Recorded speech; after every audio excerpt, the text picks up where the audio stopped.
We're talking to David Emerson, Chief Executive of ACF, live at the ACF conference.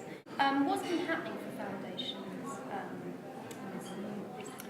Well, something quite unexpected. The research that we've done has indicated that 80% of foundations have maintained their levels of expenditure since the start of the economic crisis.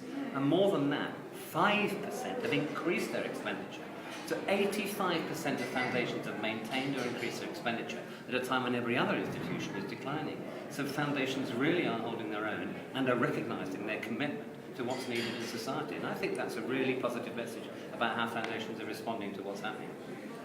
And how is ACF helping foundations face these challenges? Well, our role is to enable foundations to have a chance to talk about it and share experience, as we're doing today. So members can begin to say, well, we're doing this, and what's important, and what's this question?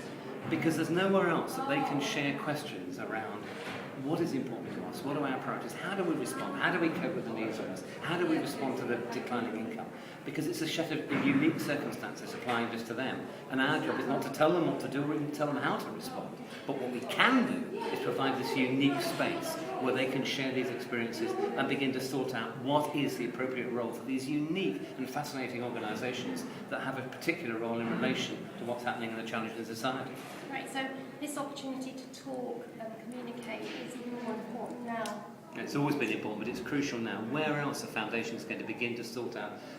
None of us can behave as we have done before. The new normal requires a different response.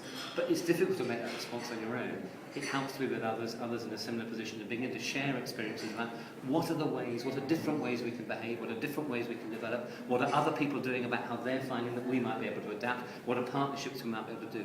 It's bringing people together in that space, which is what we do, and enable them to have those discussions and hopefully find a solution that's right for them, because every foundation has a different remit and different mission. So we need to help them define what's right for them. There is no universal answer. There is no general pattern. We have to help them to sort it out. And by bringing them together with other members and other foundations, that's how we can do that. Thanks very much, David.